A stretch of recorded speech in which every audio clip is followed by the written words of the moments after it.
Hey guys, Fox here, and today it's time to do another opinion video. It's been a while since the last one, but after the XFL playoffs, and even more so the USFL 23 playoffs, I think that it's time to finally make this, and that's that the playoff format for the USFL and XFL is fine the way it is. Look, if you were on Twitter, now X, or Reddit, or Instagram, or any of those threads, any of those different places, and you saw what people were saying about the Renegades, Maulers, and Panthers making the playoffs, you saw some of the worst takes out there. You saw also just a ton of people complain about something which I feel is basically pointless. So, like I said, let's get started by actually looking at what the playoff format is. The playoff format is very simple. I'm just using this past USFL season as an example. There are two divisions with 4 teams in each. The top 2 teams make the playoffs, with the top team being the home team. So the division champion is the home team and the other team is the away team, but it's the top 2 teams of each division make the playoffs. As you can see, this is a big reason for concern, or a big reason why people were upset, was the fact that you had 2 4-6 teams making the playoffs, where 2 5-5 teams ended up missing the playoffs.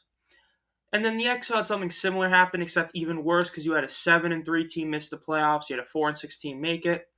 But I'm fine with it. Because like I said, this is why the issue happened.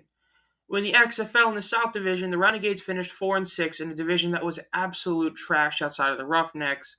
Whereas the Battlehawks, which were an incredible team and basically missed the playoffs just because they lost one game to the Dragons, missed the playoffs, yet the Renegades make it. Then in the USFL, you basically knew about like week 7 that you were going to have 4 really good teams in the South and only 2 of them make it, whereas you might have 1 good team in the North and somebody misses. And that's exactly what happened. You had the Panthers and Maulers make the playoffs and the Stars and Generals miss out. But to me, I really am not against this because, for one, it's not like this is a USFL problem. It's happened in the NFL. The NFL, which has a much longer track record and has, made a quote-unquote better playoff format now that they've, existed for 100 years. Since 2000, there's been actually 4 instances of a sub-500 team making the playoffs, and there's been countless other 500 teams, before they instituted the 17th game. There's been a ton of 8-8 teams make the playoffs. But pure sub 500 since 2000, in fact, since 2010, there's been 4. You had the 2010 Seahawks, the 2014 Panthers, the 2020 football team, and the 22 Buccaneers. And coincidentally, really, all these teams but the Buccaneers were actually pretty decent. Think about it like this. The 2010 Seahawks ended up beating the defending champion Saints off the Beastquake in a shootout 41-36, and barely lost to the Bears, who would go on to make a really close bid against the Packers to make the Super Bowl. The 2014 Panthers ended up beating an 11-5 Cardinals team, though granted the Cardinals were completely injury-riddled at the quarterback position and played basically like a bunch of losers. And then they would go on to have a game against the Seahawks. But now we get back into the really good swing of things. That's the football team really gave the Buccaneers their hardest test to the Super Bowl. If you watch that game, you know that was the closest game the Buccaneers had the entire playoff run. They basically easily beat the Saints. The Packers was honestly a pretty easy game when you watch it. You just realize how close it was when you look at the score. And they absolutely demolished the Chiefs in the Super Bowl. So the football team gave them their best shot at 7-9. The only team that was really bad was the 8-9 Buccaneers. They were a bad team, and I would argue that if the Saints or Falcons had made the playoffs, they would have given a better shot against the Cowboys, even the Panthers. But that was the only one that was really bad. These other 3 were really solid, and the USFL is the same thing. When you consider the fact that in the USFL, you had the Arlington Renegades at 4-6 go on to win the XFL championship, beating the Roughnecks, and then to go to the title game to beat the Defenders. And then in the USFL, you had the 2 4-6 teams produce what many are considering the best spring football game, maybe in history, but definitely the best in modern time, between the Panthers and Maulers, and then went on to put up a much better fight against the Stallions than the Breakers did. So in the USFL and XFL as well, you had the 2 teams with losing records have great performances compared to winning teams. And another reason is, well, the way the format is, it creates rivalries. Look at the NFL. Think about some of the most iconic rivalries. The Skins versus the Cowboys, the Eagles Cowboys, the Packers Bears, the Ravens and Steelers. And you got many more. The Patriots Dolphins, the Vikings and Packers. You got all these rivalries, Saints Falcons. These are divisional rivalries. The reason these matter is because when you beat an opponent in the division, it's not only giving you a win, it's giving them a loss. Whereas if you beat someone in another division or conference, there's only a slim chance it would end up helping you, but all it does is give you a win.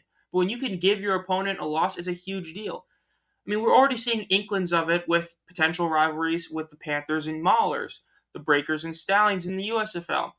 The XFL, we might see the Battlehawks Dragons become a rivalry, or how about the Renegades Roughnecks? We have potential rivalries already in the works that if we eliminate the division format, we might not get. And the reason for that is because when you look at the format as it is now, it is a solid format.